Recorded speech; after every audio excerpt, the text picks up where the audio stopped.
Como a população do Rio Grande do Sul, por exemplo, pode lidar com esse tipo de trauma, Erwin? Boa tarde a todos. A gente vem numa sequência, cada semana trazendo um tema. Hoje, infelizmente, tem que falar de casos que estão acontecendo reais, mas, enfim, estamos aqui para fazer a nossa parte. Minha solidariedade ao povo do Rio Grande do Sul.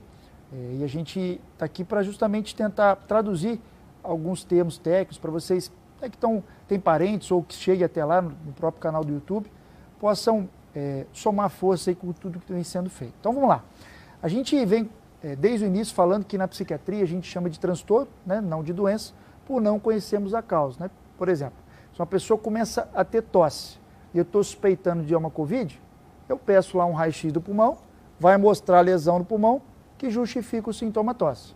Trato a lesão, trato o Covid, sai a lesão no pulmão, sai o sintoma tosse. Então tem uma relação de causa e efeito. Na psiquiatria é multifatorial, inclusive você pode estar num bom momento de vida em relação a problemas, ter dado um gene familiar, um pequeno estresse fizer ele expressar, você começar a apresentar, por exemplo, sintomas depressivos. Então não tem relação com fraqueza ou você escolher se você quer ter ou não. Só que a gente tem algumas exceções. E uma delas é o que está infelizmente acontecendo aqui no Sul. Quais são as exceções? A primeira, infelizmente, o que a gente acabou de dar aqui mais cedo, né? Falecimento de 3 importantes jornalistas, enfim, fica também os nossos sentimentos, é um luto, né? Infelizmente a perda por morte de um ente querido. A gente tem um segundo, que chama-se transtorno de adaptação, ou também chamado de ajustamento, que é quando você tem um estímulo diferente, agudo, na sua vida. Por exemplo, uma separação, uma perda de emprego, algo que impacte a sua rotina, ou seja, não são os problemas comuns que você passa, todo ser humano tem que ter um prazo para se adaptar, então senão tudo vira doença e não é dessa maneira. E a gente tem um terceiro, que é o nosso tema aqui hoje, chama-se inicialmente reação aguda ao estresse. Como é que é isso?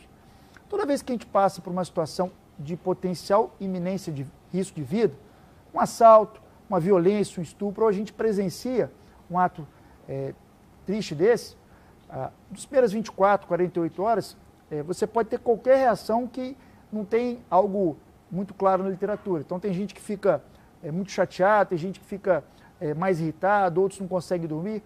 Então a gente chama de uma reação fisiológica ao evento. A partir de 48 horas até 30 dias de média, lógico que na psiquiatria nada é matemático, né? Isso é uma previsibilidade. O paciente que passou por essa situação, ele pode desencadear sintomas muito parecidos com o do transtorno de estresse pós-traumático. Nós vamos falar daqui a pouquinho. Que é o quê?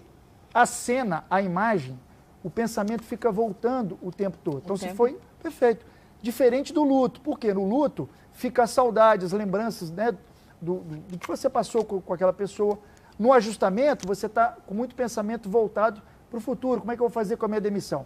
Quando está ligado a uma cena de violência, de iminência de morte, entende-se que você vai ficar, quem tem essa, desencadeia isso, pode ficar revivendo, a vida passa a girar em torno daquelas cenas, com algumas outras características que a gente já fala daqui a pouco.